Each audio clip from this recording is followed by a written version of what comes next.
Broadcasting live. It's America's longest running talk show on computers. It's Computer America, bringing you the biggest names in technology with guest interviews, new products, and your emails. Listen live at computeramerica.com on any device around the world.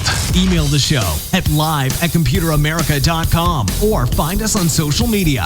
Be sure to check out our website for contests, giveaways, show notes, live video stream, podcasts, and more. You're listening to Computer America.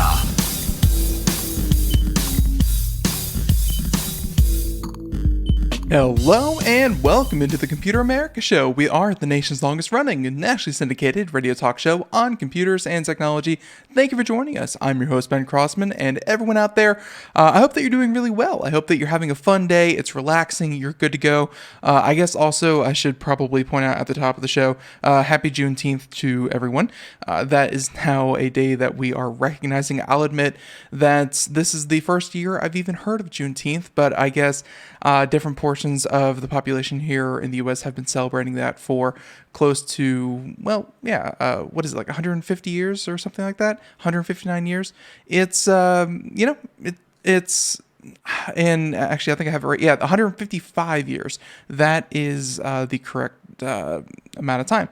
So, and it's something that we have never traditionally here really even announced or, as I said before, knew about.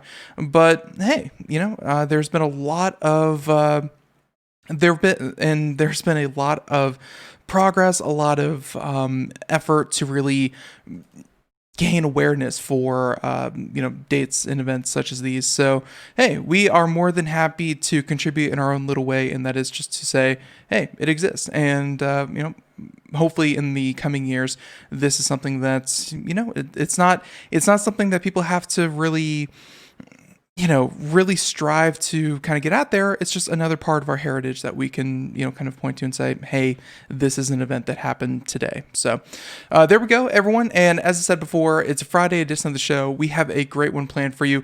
Out of his regular spot is the one, the only, Mr. Darius Derakhshani. He'll be joining us here in just a moment. He is our CGI computer graphics expert. He's also, in a lot of ways, over his tenure here at Computer America, turned into kind of our hardware expert as well. He's very knowledgeable when it comes to, not just graphics cards, but processors, hard drives, things like that. The importance of a good, speedy RAM and the whatnot. So, yeah, he's still our CGI expert. He's, of course, also a teacher. He works in the industry and is an all-around very fun guy to talk to. A lot to talk about, and we're going to do that in just a moment. But until we do, everyone, computeramerica.com, that's what you need to remember. That will have everything that we talk about here today. It will have links to social media. It will have links to our podcast. It will have links to any articles that we discussed today. We have, I'm looking here, about 9 here so far, and more as we try to get the late breaking stuff. Obviously, it's a Friday, it's slow, everyone's taking a rest, but hey, we're going to talk about a lot of different things. So everyone, computeramerica.com once again, and why don't we go ahead and get started.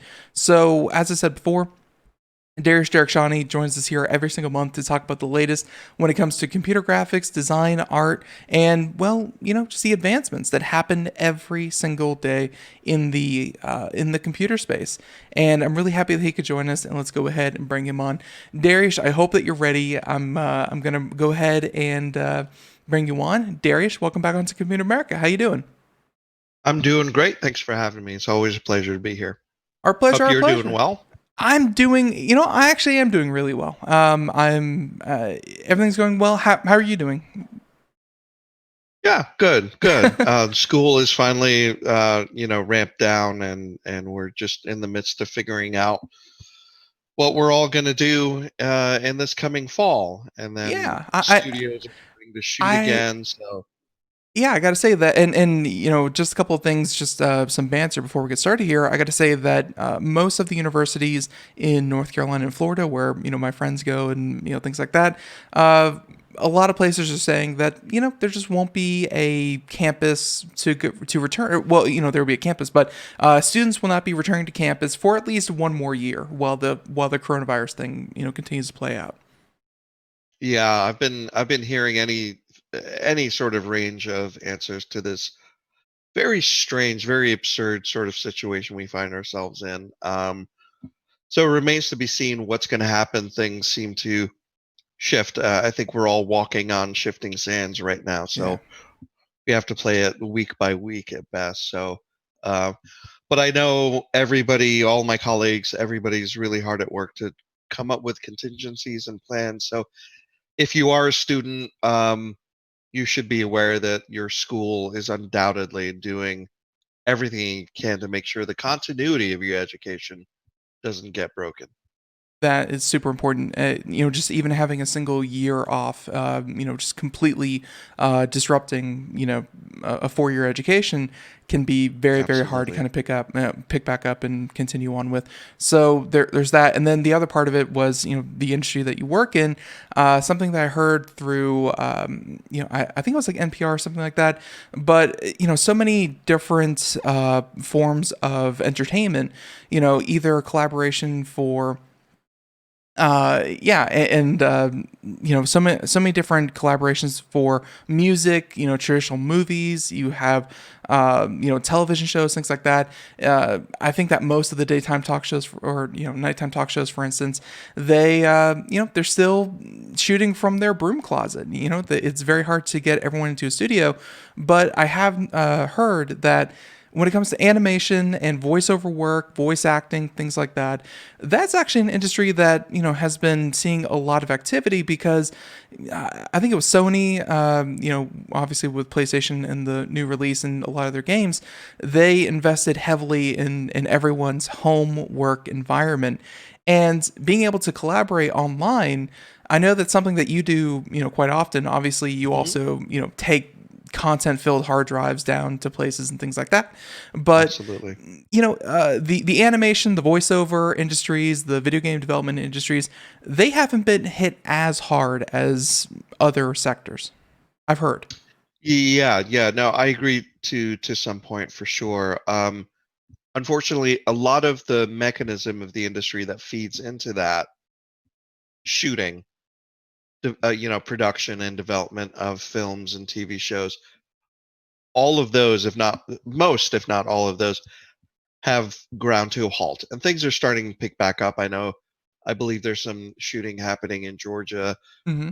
Things are starting to ramp up again, so that machine should be fed. But yes, the studios, and I think we talked about this the last time I was on, the studios that are able to um, have remote workers and Right. have people check in and log in remotely are definitely less impacted than those that require people in a specific space. For sure. For And I sure. think in general, outside of COVID, that needs to be a larger sort of way of working where more people can be remote and still get work done. And I don't know if you can place a particular year that this could have happened, but thinking back, uh, a lot of these institutions have been around for 100 plus years. I'm thinking like Hollywood and things like that. Um, and even for graphic design and CGI, they would have a lot of networking within a singular building to be able to share massive amounts of data between the graphics artists and other teams and things like that. But just like here with Computer America, the radio industry has gotten to the point where we can do this from really any kind of studio. We used to have ISDN lines that were super, super expensive to maintain. Hmm. Now, just any kind of high-speed broadband will get the job done. Um, the shift that you're talking about was only possible probably within within the last 5, 6, 7, 8 years, right? Yeah, I agree with you. Broadband really made it much more possible for software like Zoom and Skype and all the others to be able to have somebody on video or have multiple people. I've been in meetings with 40, 50, 60 people at a Hmm. time, and everybody seemed to be able to communicate in real time. We actually pay for Zoom, and we have the capability of bringing on 100 guests at a time. We usually do one-on-one conversations, so it seems like a little bit of an overkill. But I'm actually very pleased with how these, not voice over IP, but how these services are, even Zoom, Skype, so on Yeah. and so forth. They're getting a lot better. And of course, Zoom just installed or implemented end-to-end encryption for all their calls. So it's Good. Good. things are getting better. Things are getting better. So okay, that's enough of that whole kind of talk. Let's go ahead, transition into the topics of the day. And I've been looking up a couple different ones, and one of them that I wanted to kind of start, I actually did not send it to you, so I'm going to go ahead and do that right now. This has to do with, well, let's see, chat. Somewhere around here, there's the chat room. There it is. And this has to do with the next generation uh, NVIDIA GeForce cards. I'm a huge fan of NVIDIA. They make really, really good cards. And whenever they come up with their next iteration of cards, be it from the latest ones were the 2080s, the 2070s, 2060s. That was a pretty big announcement because that was the first generation that touted the benefits of real-time ray tracing, which we've talked about a lot here on the show. Now we are heading into the RTX 3090 generation. So we have the naming scheme 1080 to 2080 to 3080. These are the flagships. And then, of course, looks like we will be getting another iteration of the Titan X's. Obviously, Darius, you have not had a chance to read this because I just sent this over to you. Maybe you've heard a little bit about it. But in general, are you excited for the next generation of graphics cards, or is there, kind of, as far as you can tell, not that much going on with this next generation? How do you think the 3090, 3080, and the Titan RTX will be received? I think enthusiastically. I think really the every time you get a new model year basically coming out, there's a mix of technology and marketing involved.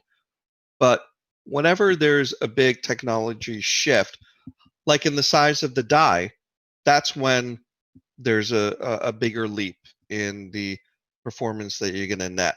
I've been noticing how the memory, the amount of memory seems to creep up with Mm-hmm. every year as well, and that's going to help with performance. So I think overall, it's always going to be a bit of an evolutionary step or an incremental step until you hit that die size change, and that becomes a little bit more of an evolutionary.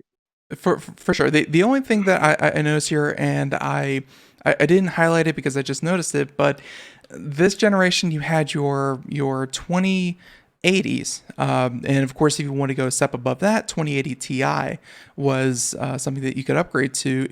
It's kind of like a plus, it's just like a little bit better. Now they're introducing the Nvidia GeForce RTX 3090. So it's not it's not 3080 to 2080 to 3080. It looks like the 3090 might be replacing the RTX 2080 Ti. I hate graphics cards naming schemes. Like, they make a little bit of sense, but at the same time they make no sense whatsoever. I wish that they would do it a little bit better, but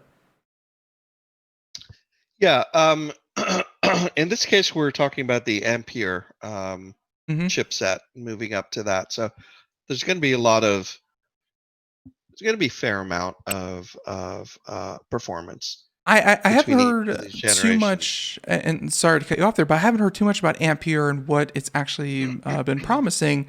Obviously when 2080 came out, real-time ray tracing and RTX was all the rage, but Ampere, I'm not too familiar. if you can remind me, what was the last iteration? Was it Pascal? Was the last iteration that Nvidia was working with? No, or say Maxwell? No, there was one after Maxwell. Pascal, Ampere. I'm trying to think. What were the other? What were the other ones that they were working with? And of course, you type that in, and you get a bunch of stuff that is Yeah. completely unrelated. But yeah, so Ampere, what are they kind of hoping here? Let's see. There's a headline here from way back at the beginning of the year. Next gen Ampere GPUs will be 50% faster than the Turing. Maybe the Turing was the one before Turing, Ampere. that's it. Yes. At half the power. So that's a big promise. That's a big promise. I think it remains to be seen. Synthetic benchmarks and the engineering forecasting, I guess you can say, that all is all well and good, but put it in my case, play a game, see how it goes. That's really going to be the real indicator of how much better these are going to be. So theoretically, increasing the bus and making the memory run faster, those are all going to help as well, which is what the Ampere is bringing to the table here, as well as having more CUDA cores than the 2080. I have to second your statement about the naming. It can get kind of, when you get to that second digit, 90, 80, 70, it can get a little bit confusing when you're moving from one chipset to the other. Yeah. So I was hoping they would keep it on the same level. 2080 goes to 3080, but it looks like that's not the case. Going back as far as that I can remember, they had, one of my first, or one of the first ones that like I had like a gaming computer, and like I think I had like the 780 was one of my first in an actual gaming computer, and of course 780, 880, 980, 1080, 2080. Like I kind of get that. Now they're introducing the 90 here as well, which honestly it looks like they will not be having a 3080 Ti. So I think that they're just changing the Ti to the 90 instead of another version of the 80. I think you're right. Which actually makes a little bit more sense. It does. I'd rather see a 90 than an 80 Ti. Yeah, and by the way, for those watching the video portion, if you see they're up on the screen, these are leaked photos. I think these came out like a week and a half ago of potentially what they look like. Obviously, with most leaks, that's like, kind of saying this is what the next iPhone is going to look like, and it's like a prototype that they've been working with. But they also have like fan-made renders that they're kind of working with. You can kind of see here, these are also fan-made renders. For everyone who can't see what we're looking at, this thing is just built around heat sinks. This thing has heat sinks everywhere. Like before, it was like, sleek plastic casing, maybe some RGB, some glass to kind of keep the dust out. This thing seems to be, heat sink here, heat sink here, heat sink here, big hecking fan here. This thing's going to mitigate heat pretty well, assuming your case can handle the heat as well. So that'll be good. Yeah. Well, I will never turn down a card if Nvidia wants to send me something to take a look at, but I imagine it's definitely going to have a performance boost. I wasn't able to see if it's a actual die process change. They're moving to a smaller die size on this one, or if that's going to happen on the next one. They're still working with the 7 nanometer, I think, and that's something that AMD and Nvidia are both doing. 7 nanometer, but that's what the old, the previous iteration was as well. So, right. So I expect some improvements as far as efficiency, but the real bigger changes you usually see when the die shrinks a little bit. Yeah, I'm personally I'm still rocking the original Titan X graphics card, so this is something that I'd probably be interested in. Although looking at these things, I have a really strong feeling that Nvidia is not looking to bring the prices down. The prices of graphics cards have been going steadily up. What used to be a high-end consumer card used to be $400, and now a high-end consumer card can be up there in the $800 range. So Yeah. I doubt that's going to come down either. But so they also have somewhere a little bit further down the article, you can see here these are the purported. Like you said, we have to wait for the independent benchmarks. But these are some of the specs that they kind of claim are going to include. And let's highlight real quick right here. This seems to be the biggest change in the memory. And most people buy a memory for their computer, 16 gigs of RAM, 32 gigs of RAM. This is RAM that is built into the graphics card itself. What is the difference between the main one here, the old RTX 2080, and the previous version of the at least the old RTX 2080? Now you're looking at the RTX. Actually, I take it back. They're both using the same amount, 11 to 12 and 24 to 24. I guess the only difference here is the X nomenclature for the GDDR6X. Yeah, I believe that means they're overclocking it to some extent. Okay. But I think the bigger thing here is the memory bus. We're going from 352-bit to a 384-bit bus with In the these 2080, cards. 3090, yeah. Right, and going from a 320 up to a 384 in the 3080, 2080. Mm-hmm. I'm sorry, 2080, 256 going up to a 3080 of 320. It's going to increase speed, and the memory is used for a lot of different things, but I think mainly or the majority is for texture memory. So you can have higher res textures and finer detail in your level of detail in the games without sacrificing performance. And the fact that it's faster is good, and that's going to really give us better frame rates. Now, how Mm-hmm. much better frame rates? I don't know about 50%, but Yeah. you know, What and that was the again, that was a claim coming out before CES was 50% more power at 50% less power consumption. So we'll definitely right have to. now Yeah.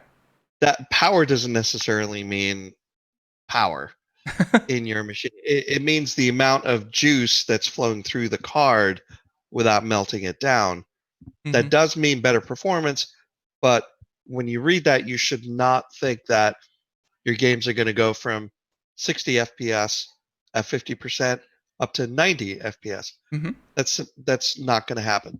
You will notice a better performance, but you can't gauge it by 50% more power, 50% less energy.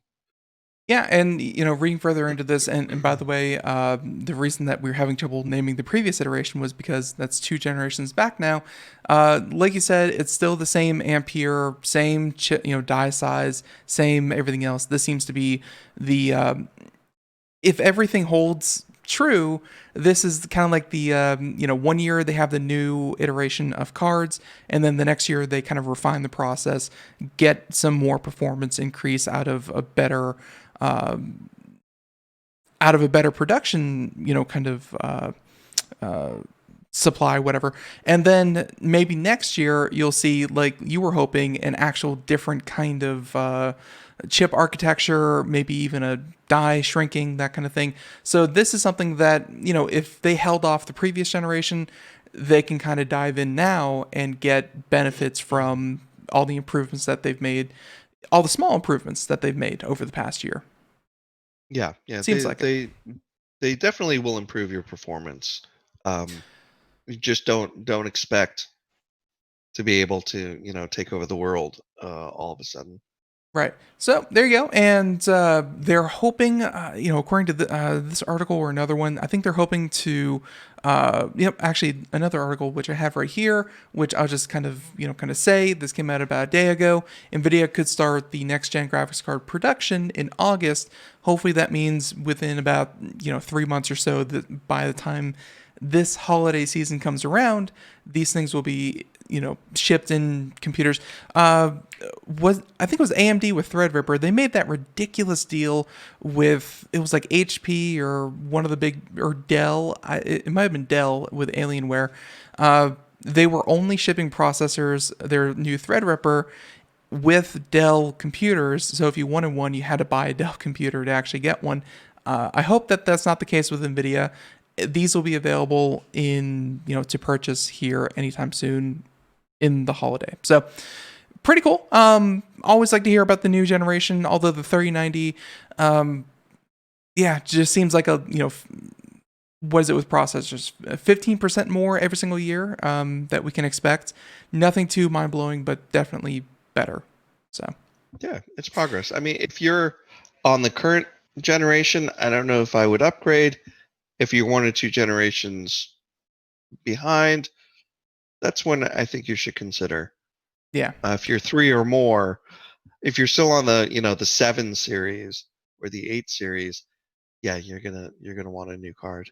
There you go. So with that being said, I also wanted to tack this one on here as well. You should have this one, Darius. For everyone out there, NVIDIA's working on a new budget graphics card to hit AMD where it hurts. Question mark. But I gotta say, not a huge fan of the title. I know this is like an editorial choice, but not a huge fan of the title because, AMD doesn't have a monopoly on the lower end graphics card arena. They just do it better. It's Nvidia always does have, I think, lately they've had like the 1050, for instance, for, kind of like the $100, $200 range. AMD does it better, but Nvidia's not, they've never neglected the space though.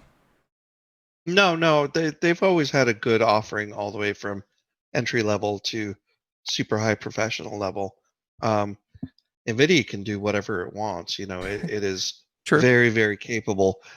So it to consumers, it comes down to price, and where AMD has been slotting in.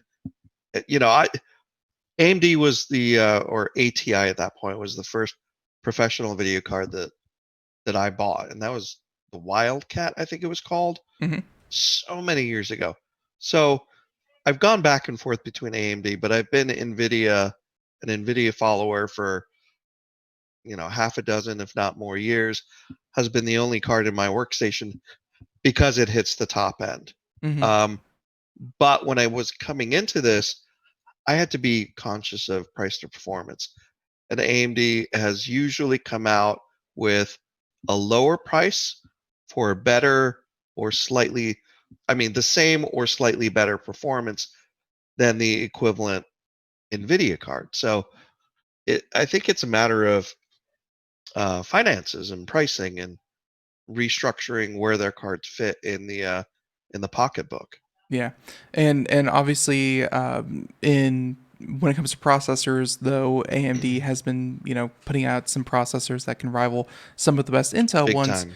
Yeah, but graphics card wise, they've definitely hit that price to performance.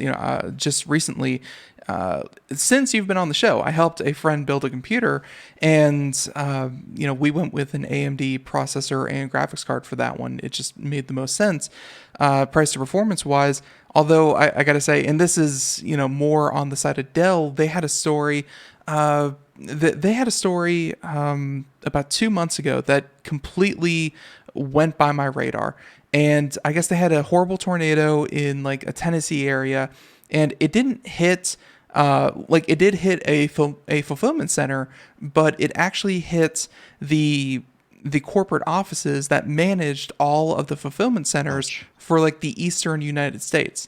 And this happened like in March, and I completely did not hear about this.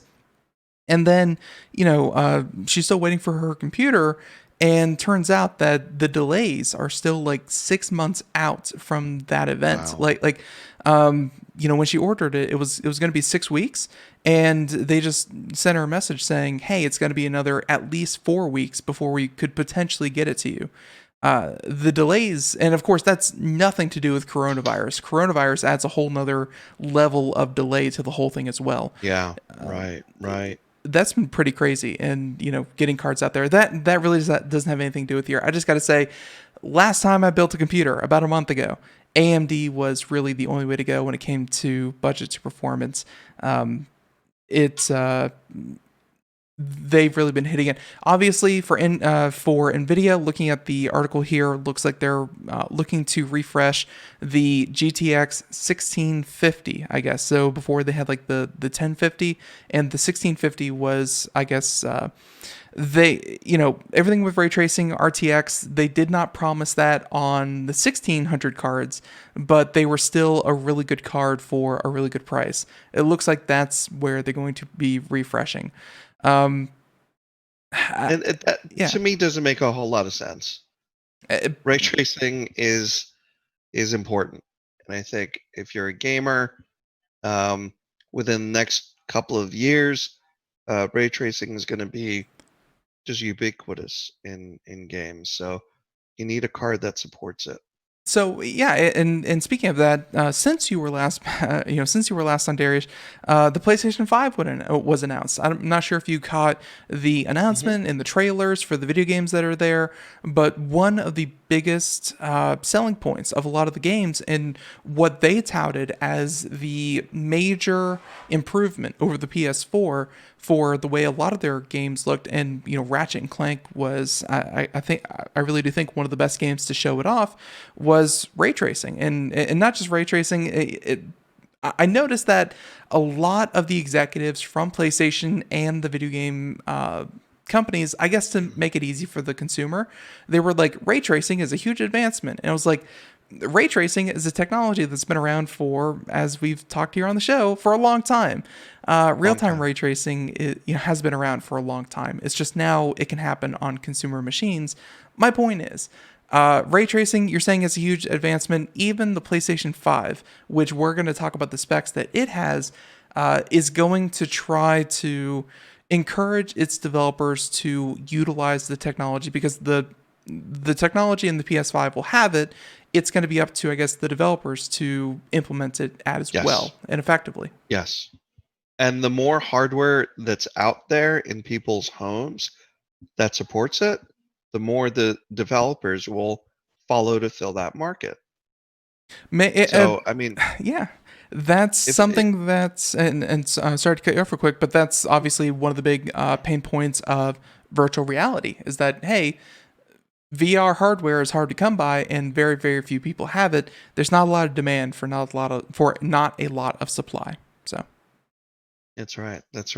So it remains to be seen, but ray tracing should be part of your next upgrade path. For sure. And so with the latest graphics cards, and now obviously the Nvidia ones, they say that they're not going to be able to guarantee ray tracing, and this is something that we're going to talk about the PlayStation 5 as well. But I think that's what this next generation of the Nvidia 1650s or 1750s, whatever the heck they're going to call them, they're still going to be able to support ray tracing on some level, because the RTXs were, I guess, kind of optimized for it, but really any graphics card can do it. It's just a matter of, is the game going to be playable once you do it? I think they're still going to be able to do ray tracing, just not as well as the higher tier cards.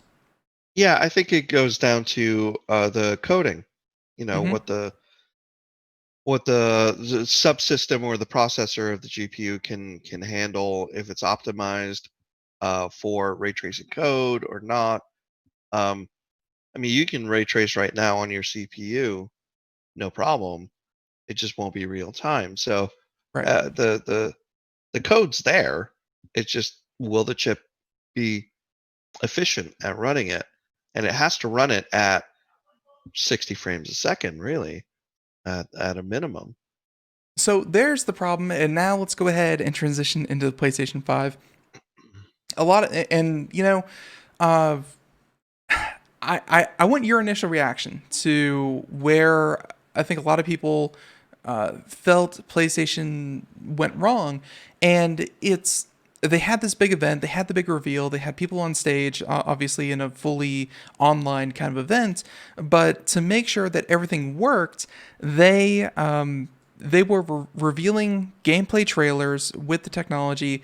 They were 1080p, 30 frames per second, and they said that that was a limitation of the venue, of kind of how they were putting on the production, streaming, data bandwidth, that kind of thing.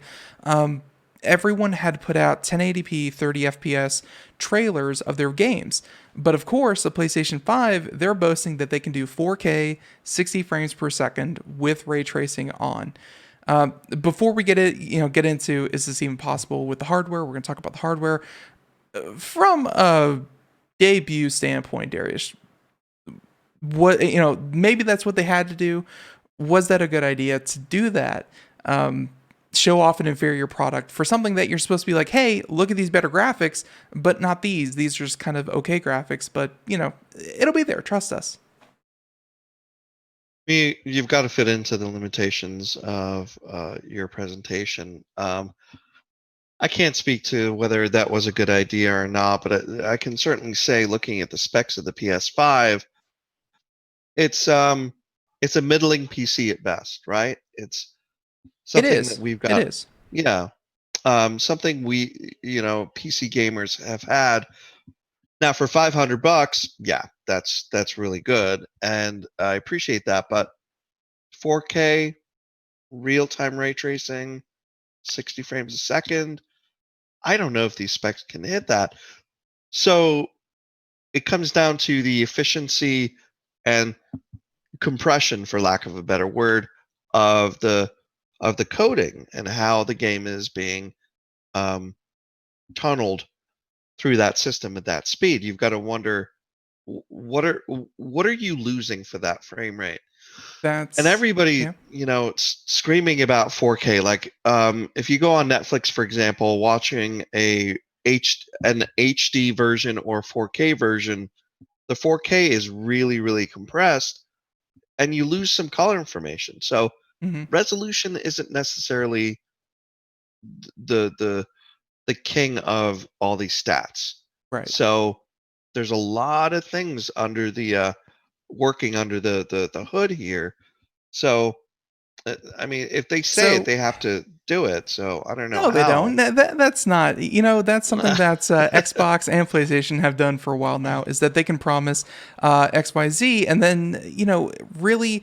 And I've seen it with Sony more often than not, where they'll say we can guarantee 4K 60 frames per second on our PlayStation Pro unit. That was kind of the middle unit between PlayStation 4 and PlayStation 5, and but then let's say the developers of of Drake, what game is that? With Drake, and it's like an action adventure. It's like a Tomb Raider kind of style game. But anyways, it's up to the developers of the games to then deliver a product that can run at 4K 60 FPS on this hardware. And more often than not, they say, "Oh, just wasn't possible. We hit 30 frames per second. You're welcome." That's yeah, exactly. Or you have to strip a ton of stuff out to be able to fit into that. A lot of motion blur, I'm sure. Right, exactly. You have to cheat a lot of stuff, low res textures, all sorts of stuff has to happen.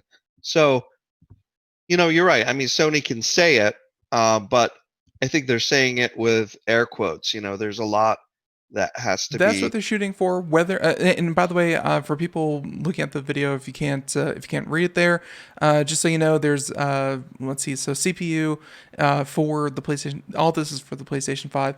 8-core, 3.5 gigahertz. Darius, as you pointed out, that's a good mid-range PC. Yeah. I think a good high-end PC, an 8 16-core 5 gigahertz is not uncommon when it comes to processors and high-end computers. Mid-range, that's pretty good. That's good. GPU, they measure this in teraflops, which when you compare it to like CUDA cores, I have no idea what the transference rate is, but 10.2. And I just put up an article on Computer America about 2 days ago where I compared the PS4 to the PS5, PS4 Pro, whatever, stuff like that. It's about twice as fast as the PlayStation 4 Pro. So when it comes to teraflops and the GPU. So the GPU is much, much more capable than even the Pro. So that's good. That's great. Yep. And then for, when it comes to the interface, as we mentioned before, you have 16 gig GDDR6 at 256, lots of bandwidth, an internal SSD, and really that we'll talk about in a second. The SSD by default, and then the expansion slot isn't even like a USB that you plug in any kind of external hard drive. No, the expansion slot for the PlayStation 5 is an M.2 NVMe slot. So you're going to have to focus on getting a new one of those if you don't have one. But before we get to all that, middle of the road, Darius, what I wanted to kind of point out to people is that the benefit to consoles has always been, unlike PCs, where, Darius, you can build 5 PCs, I could build 5 PCs, and depending on the price points we hit, none of them are going to have the exact same build. So Right. When you have a cookie cutter set of hardware, and you were talking about it's up to the developers to code these things efficiently, they at least know exactly what hardware they're designing for, and hopefully they can get some kind of performance increase as opposed to designing for every piece of hardware on the market Right. and making sure it all works. That's, I think, where they're kind of hoping. You and I see a mid-range PC, and hopefully they can design their games to run as well as a high-end PC on their consoles. Yeah, yeah, and when you're programming for a PC versus programming for a console, I imagine it's much more targeted on the console. It can be much more efficient in delivering the game to you that way. So the plug and play aspect of console is really kind of the selling point. Yeah, it it definitely is. And then of course the plug and play aspect. One of the biggest advancements that we have always recommended here on the show over the past 10 years. Of course, 10 years ago, SSDs were still hitting the $3-4 a gig price point. And now I think they're down to, I think SSDs are down to like below 20 cents a gig when it comes to price. Yeah, it's about $120 for a terabyte, Yeah, so give or take. yeah, so that's actually about 12 cents. So it's been coming down very, very quickly. Traditional hard drives are still like 4 cents, 5 cents. Those things have kind of reached their plateau. But yeah, SSDs, they make a huge performance boost. Loading screens, which if you've ever played a Final Fantasy game, you have seen plenty of. If you played a lot of games, SSDs are going to make a huge difference. And I'm surprised it took them this long to make them standard. Not just, yeah. Yeah, SSD should have been standard internal drives for the PS4 and the Xbox One, without a doubt. Although I have to kind of raise this, the PS5 unveiling showed 2 different versions of the PlayStation, and I wanted your take on this as well. It had to do with the fact that there are 2 iterations of a console for the first time in any console's release. Like future iterations had it as well, but at launch there will be 2 different ones. Obviously, one with an optical drive for 4K ultra high definition Blu-rays, and we're talking about the PlayStation here, or one that has no optical drive. It's going to be strictly an internet connection, the internal hard drives. You have to download everything, stream everything, and that's it. So, CDs, no CDs. What do you think about that? I think most people are going to go with the no optical drive. But if you want to watch a movie or some content in the highest form possible, you're not going to get it through streaming. You're not going to get it through most downloads. You're going to get it directly off of the Blu-ray, without a And doubt, because there's so much compression that happens in streaming. I'm not the most familiar with the advancements of optical drives. I mean they still exist, so that says a lot in a day and age where everything is seems to be streamed. But they are selling 4K ultra high definition Blu-ray, disc that have, from what I've heard, way better than anything you can get while streamed. And Absolutely. yeah, so you're saying, even though we both know the no disk drive is going to be cheaper, it may be worth your time to invest in the extra fit. I'm guessing it's going to be a $50 difference between the two devices. Yeah, if you care about that sort of stuff, if you want to go to Redbox or wherever you can rent videos now, or even buy movies, if you're still into that, yeah. Although you Now, probably have a standalone 4K Blu-ray player at that point, but uh, so So I, here's my point, though, for saying that people should go, and I wrote this in the article as well, but I recommended people go with this as well. I think the average size of a PlayStation 4 game right now is about 100 gigs. And, there are some that are much, much bigger. There are some that are much, much smaller, but the average size is about 100. The default SSD that comes with the PlayStation is going to have about 885, so almost 900 gigs of memory. If you're someone who plays a lot or swaps games a lot or tries a lot of different things, or let's say you and three friends all you're all living together and you all share the same PlayStation, if each of you has two games that you really like to play with DLC, and some of them again may be bigger, you're going to run out of room very, very quickly. real That's fast. where, and really that's where obviously you can get an expansion. The M.2s, the NVMe SSDs are not expensive, but it is an added cost. Mhm. Having those physical media may actually save you a lot of room on your hard drive because, yeah, games are only going to get bigger from here on. Yeah, I Yeah, agree, but I think even with the optical, it's more of a delivery format now than anything. I don't think a whole lot still reads off of the drive while your game is running. They still end up installing on your hard drive. May not be the full footprint, so I think you're right. You'll save some room, but I think in the end it comes down to your bandwidth. If you but it don't may be mind waiting, faster to swap between a 4K Blu-ray, whatever. Like you delete this Mhm. game and you put it back on with a 4K Blu-ray, as opposed to downloading Without it a doubt. completely. It will be Yes, without faster. a doubt. It Yeah, will be faster. you're absolutely right. Yeah, So 100 gigs will yeah, take a couple of minutes to download. yeah. Call of Duty, I think they've been getting a lot of flack for their game because it seems like I think they put out like four patches in 4 weeks that were each about 40 gigs Oof. constantly, and it was just eating up people's hard drives. They were having to delete games that they wanted to play, but hey, you had to do it. Obviously, a 4K Blu-ray player would not have changed that, but my point is that data is storage space is, I think, going to be a premium over the Yeah. lifespan of the PS5, and that's where maybe the extra $50 would be a good investment. So there's that one, PS5, and of course there's the whole thing with haptic controllers. I don't know if you play with controllers or on a keyboard and mouse. I know that when we do talk about video games, PC person as well. The PS5 controllers though are, I think they connect with USB Type C, so they will also be compatible with PCs as well. So that's also a good thing. Wonderful. Yeah, that's great. That's a great thing. I'm trying to think of any other PlayStation 5 announcements. Again, the big thing here was that they were, oh, hey, they even have a little graphic here about the uses, Sony's uses of ray tracing. Admittedly, when we talk about ray tracing, we talk about reflective lighting from sources onto different textures and then it bouncing back into the camera, being very dynamic.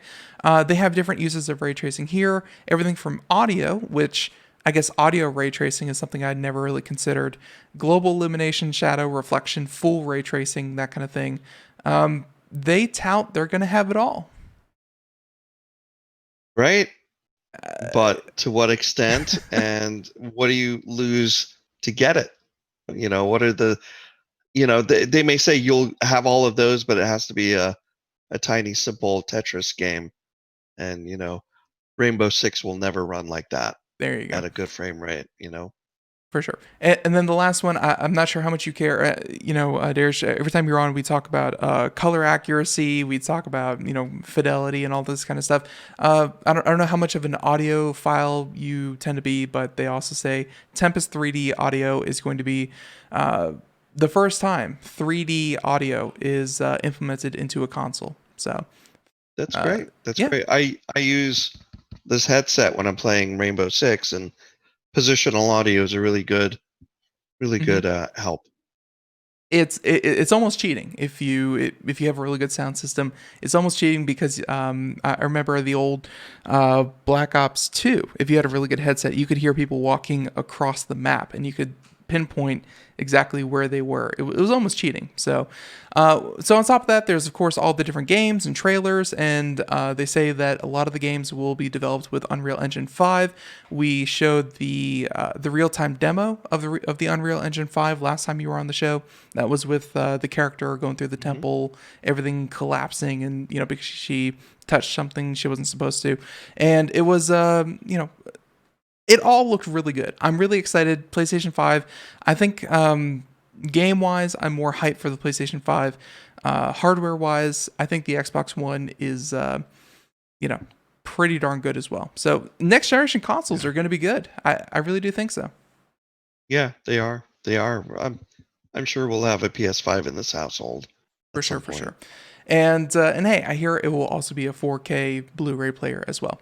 So with that being said, Darius, we have like less than 10 minutes. We have a number of different articles here that we can talk about. Of the ones I sent you, I don't know if you have any that you want to talk about, but I'll let you decide. I've been picking this entire time. So rude of me.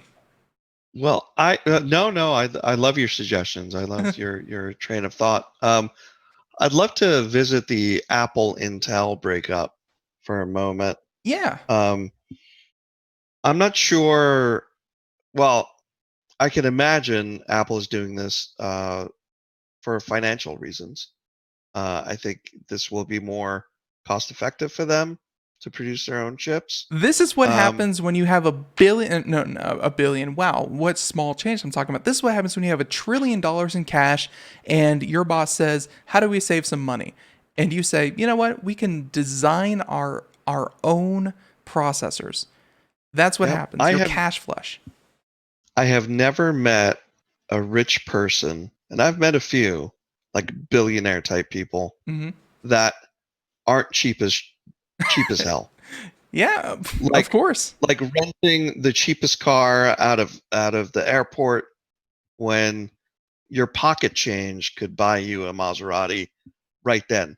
So, um, I guess there's something to it. You've got to be frugal.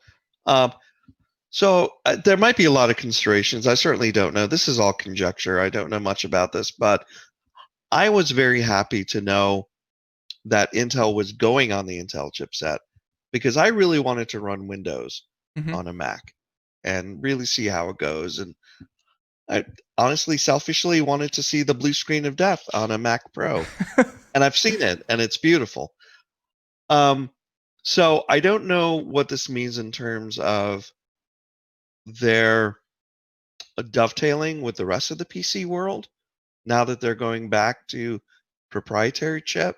If Windows is off the table and you're going to be back to just OS X or maybe Linux, your own Linux implementation. But I'm kind of sad to see this breakup. Well, yeah. And this has been coming for a little while now. From what I recall, they have been talking about this for about 3 years, and it's not as big of a deal as people would think that it is. I think that Apple had been working on like their A9, A10 chipset for a number of years, but it was only in like the mobile iPhone kind of space. Now this is what they're doing with the Macs. And reading further into the article here, the Intel sold Apple about $3.4 billion worth of chips every single year, but it was about 5% of Intel's annual sales, which goes to show just how big Intel is. That they can pull in 20, 30, 40 billion dollars in chip sales, and 5% being not small. Don't get me wrong, 5% not small, but it's not the end for Intel. For Apple, just like their mobile processors, they always claim this is going to help them with their software because obviously so much is designed around Intel, and they had to optimize Mac OS and their Macs around the Intel architecture. Intel has been wanting to go their own way, and even though sometimes it bites them with antitrust lawsuits in the EU and things like that, this has been something Apple's been working towards for a little while now. Quite some time, yeah. Yeah. I don't think it's going to be, any worse. I also don't think that it's going to be any better. I've seen these moves before from other, mainly in the mobile space. I guess designing mobile chips is much easier than designing full-blown desktop chips. But sometimes it doesn't work out well, and then eventually 2, 3, 4, 5 years later, they go, we made a mistake. We're going to go back, and it's going to be all good. So, I'm not the biggest fan of Apple with their everything proprietary. I'm sure I'm much like you, Darius, where I like things to work cohesively across the board, plug and play. Standards are beautiful. Apple doesn't think so, and Apple's making their own chips. So, Yeah. Yeah. I mean, to Apple's credit, it's a very off-the-shelf thing that's going to work, and you'll be done with it. If my mom said, I want a computer, I'll probably get her an iMac Mm-hmm. because it'll be just simpler to deploy and use. But iMacs have their fair share of locking up and freezing. I've been Yeah. noticing more and more. So, yeah, I don't know. We'll see. Maybe this is a good move, and we'll give them better stability in their packages. By the way, and this is only partially related, and this has to do with Craig. He, former host of Computer America, he recently purchased a new iMac, and he got, oh my God, the best iMac I have ever seen. I didn't even know they made them that well. I think we paid like somewhere around, I can say numbers, like $8,000 for a new iMac. This thing was iMac Pro. Yeah, it was an iMac Pro with all the bells and whistles. And he was following his age-old sage advice when it comes to hardware. And this led me to want to rephrase this here. This might be the last thing we get to, but his whole thing was spend as much as you can on hardware because it will stave off obsolescence. And after removing his old iMac, which his old iMac was like the 2012 or 2011 version of the iMac. He hasn't upgraded for a while. But it was time, and he did, and he upgraded in a big way. Darius, the biggest problem with the 2012 iMac was that the software and the operating system was no longer supporting his hardware. Yep. Which led me to kind of think about it for a little bit, and I realized the old adage, spend as much as you can to, make sure you have the computer for as long as you can, doesn't apply anymore, because he was using it as kind of a productivity and office kind of computer, answer emails and, book things, schedule things, that kind of thing. He was not an avid Rainbow Six player. He just used it for his office computer. And then, of course, he went out and bought this one, and I'm like, and this, you buying your mom a computer, kind of the idea of it made me think, spending as much as you can on a computer is one thing, but buying the computer that you need, I think, is more important, because I guarantee you this $8,000 iMac, or the iMac Pro, that $8,000 computer, the hardware is going to last longer than the software. He overpurchased. Yeah. So Yeah, there's a little bit of a planned obsolescence with what he's able to run. If he was able to run the Mac OS that came originally with his iMac and not have to upgrade to new versions of whatever, that computer would be fine. Like if I have an old system that still runs Windows NT, it's still going to be able to do email and surf and all that kind of stuff. But there's a software upgrade path. It goes to go with iPhones as well. You upgrade your iOS to a point where at some point it throttles you. Yeah, they are still dealing with that lawsuit. Many many iPhone 5s and 5Ss were, perfectly fine until the iPhone 8 came out and they throttled back the thing. So, that's just something I want to say that, for Apple in particular, they I think that a lot of people, this again was a complete aside, but buy the computer that you need. Don't buy the most expensive computer, because now we're reaching a point where the innovations are happening in software, not hardware. Maybe in the 2000s, hardware innovations were happening so often that it made a lot of sense. Now we're just in the point where software is making the advancements, and your hardware is going to be obsolete before your hardware is not going to be obsolete before the software makes it obsolete. So buy the computer that you that's need. a good way to put it. Yeah, I would spend as much as you responsibly and reasonably can to get what you need. Yeah, for sure. And of course, application makes all the difference. So some of the stories that we weren't able to get to, Darius, because unfortunately we're looking at about a minute left here. Some of the other ones that we didn't get to include the upcoming AMD Ryzen 3000XT. Brings 7nm improvements, higher boot speed, much like the refreshed the Nvidia line of graphics cards. This CPU looks to be the same, just everything getting a little bit better, a little bit cheaper. Everything's just getting a little bit, gooder. Yeah, Ryzen's pretty awesome. For sure. And then the other one would be the Apple App Store. That's something that we'll keep an eye out for. Apple still charging a 30% fee for app developments and app payments and app subscriptions. How long can that last? Because they are like the last industry holdout to still have that model. And then the last one was just something with artificial intelligence. And, they give it the original photo, but then on top of that, the AI was able to recreate using painting methods using AI. So that was pretty cool. But Darius, that's about it. I want to thank you so much for being here on the show. We're flat out of time. We'll be sure to include links to your social media. And Darius, have a great weekend. Thank you so much for being on the show again. You as well. Stay healthy and safe. Thank you. All right, everyone, be safe out there. We'll see you next Monday. Everyone, have a great day. Thank you so much. Bye, everyone.